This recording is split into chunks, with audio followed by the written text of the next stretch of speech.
Hello everyone and welcome to our lecture for 4.1 Technological Innovations from the period of 1450 to 1750. So the essential question for this particular section in Unit 4 is to explain how cross-cultural interactions resulted in the diffusion of technology and facilitated changes in patterns of trade and travel in the period from 1450 to 1750. Alright, so let's get started. Alright, so the aim here is, again, this is the same essential question, except we changed it around a little bit, specifically looking at those cross-cultural interactions in just the 15th and 16th century. So what I would like you to do now is take a second and think of, okay, what are 3 things that you know about the age of exploration? So think back to our regular world history class or other previous world history classes you've had. And think about when the explorers started to cross the globe and what they were doing and why and what technologies there were. But take a second, pause this video, and write down a few things that you know about this age. Alright, so here's the historical development that's going to be happening during this period. We have knowledge, scientific learning, and technology from classical, Islamic, and Asian worlds spreading to facilitate European technological development and innovation. So that's a really, really key thing to understand, is that you have all this stuff coming from 3 different worlds to facilitate European development and innovation.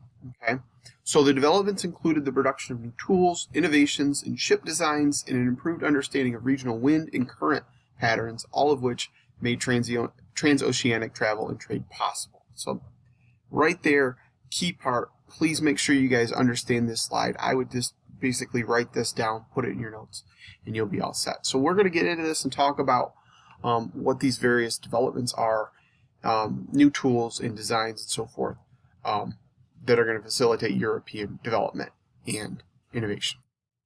All right, so the first thing we need to take a look at is we need to take a look at cartography, which is just basically the science of drawing maps. And you can see the origin of the word there, how they put that together.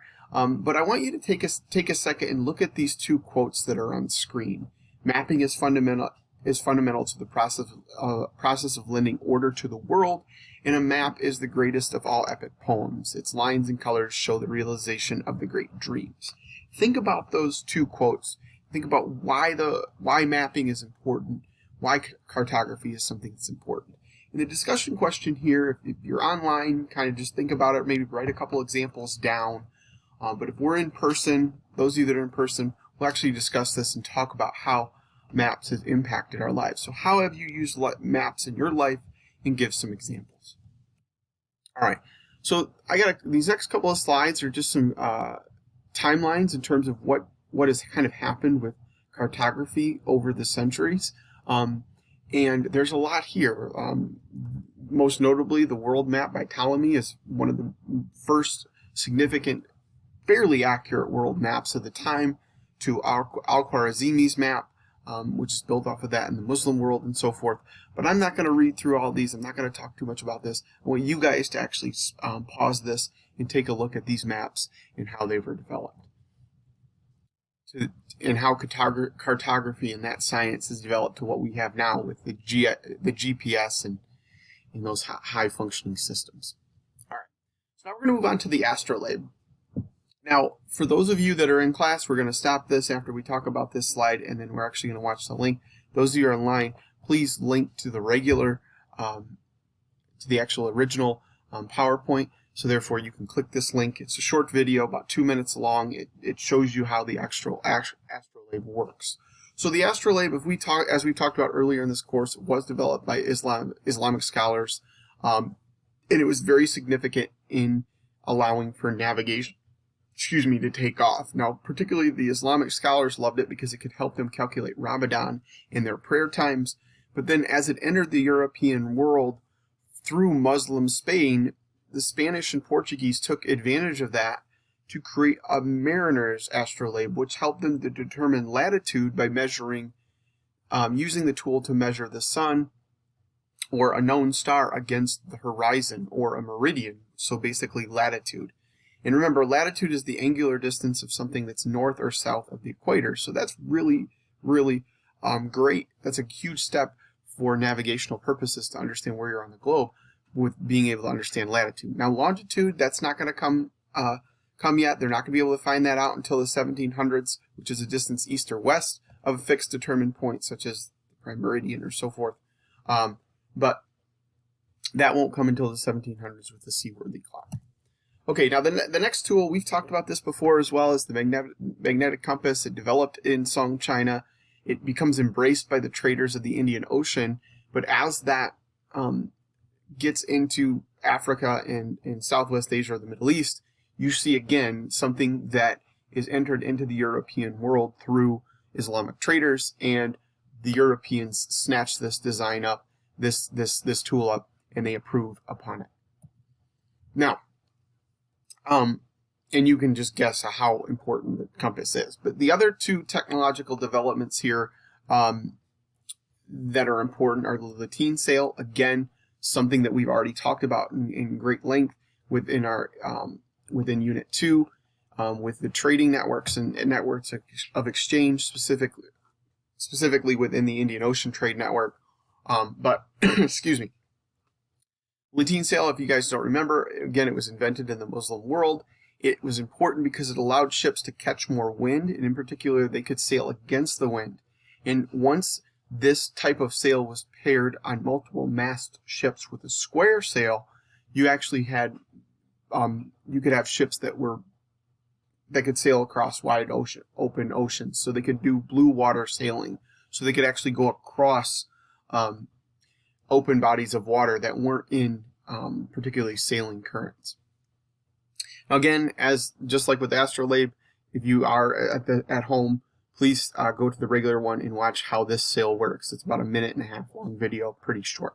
And the next invention is the fixed post rudder. The fixed post rudder is something that was also invented in China and then diffused westward to the Middle East and Africa and in Europe and so forth over time. Now, the fixed post rudder, as you can see, it's up here, is really important because it helped improve ship maneuverability. So if you combine improved ship maneuverability with better sails, and then you have the ability to figure out where you are on the globe with the compass and the astrolabe, we're all in business for navigation or increased exploration. All right, so now we're going to go on to the ships that were developed during this period. So the first we're going to talk about is the caravel. You can see an example of the caravel there. This is a Portuguese ship. It was also used by the Spanish. This is actually based, if you go look at different types of ships, it's actually based off as the Islamic Carib, which was a type of dhow or dhow ship that we've already talked about. And again, the reason why this was based off as an Islamic ship is because, remember, the Muslims had a territory called Al-Andalus in southern Spain. Portuguese are right there, and they're going to improve upon a design.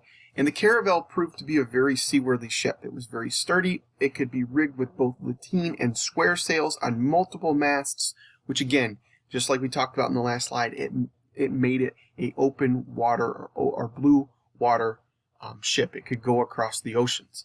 And then also, it had a very high bow, so it could be more effective in stormy seas or stormy weather. You didn't have to worry about the water coming over as much and causing much problems across those big choppy seas and oceans. All right, so just so you can see kind of the similarities here, this is a dhow, the Islamic dhow ship. This is a small one. Now, obviously, you can tell it's pretty small, but this is a Portuguese caravel, and you can kind of see the similarities that are there between the two. All right, now the next type of ship that we're going to talk about was also developed by the Portuguese, and this is the carrack.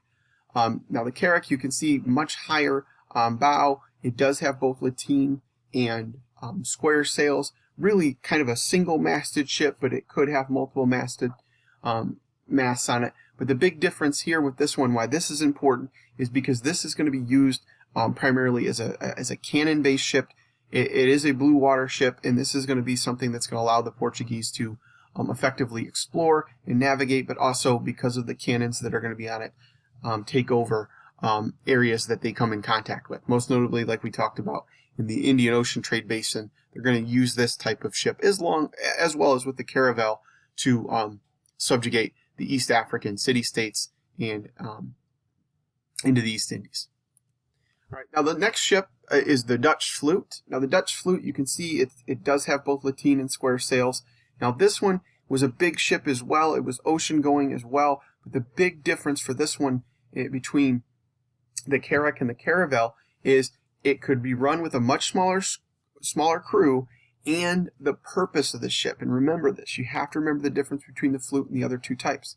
It was used for trading purposes primarily. Remember, the Dutch are going to be the big trading fleet, trading state during this period of time, at least in the early part of it, the first half of it, once they take over the Indian Ocean trade and so forth from the Portuguese. They're going to use this type of ship to the great advantage of controlling the economic trading networks across the maritime trading networks across the globe for quite some time. All right, so this right here, this is actually these are the currents that the Portuguese used very effectively in their area. Now they ultimately are going to use the Canary Current and Portugal Current to go from southern Portugal to West Africa all the way to the Azores and Cape Verde. They're going to use this to actually build their understanding of navigation and exploration, and use all these tools and basically kind of use this as a stepping stone to ultimately, once they figure this stuff out and hone their craft and hone these innovations and inventions in these ships, to launch those various explorations that are going to allow them to get to the southern tip of Africa and round the Cape of Good Hope and ultimately control the Indian Ocean trade, and then also to go across the Atlantic and found their empire in the Americas as we know today. It's called Brazil. So this is a very important map for you to understand, at least for understanding why the Portuguese were able to ultimately gain an understanding and better their navigational skills, and then build off of it. All right, and then this is kind of what I'm talking about. They're building off of it. I already mentioned a little bit in terms of rounding the Cape of Good Hope and getting into the Indian Ocean. And we've talked about Vasco da Gama already in this course, as once the Portuguese are able to round the Cape of Good Hope, this is where they're going to be able to use their technology, most notably the carrack and their cannons, to take control of the East African city-states, establish colonies, and then ultimately end the Indian Ocean trade network as a mutual system of trade where they're going to control it for some time until the Dutch ultimately come and take it over, and then the English and so forth. All right, and that's all I got for you guys here in section 1. I hope you enjoyed it. Hope you got a lot out of this. Remember always to go back to this question, either this one on this screen, sorry for all the changing, this question or this question for this specific section in section 4. But this is the important thing. Look at the historical development, look at what goes on, and keep this in your notes, and make sure you understand this for this section. All right, guys, have a good one.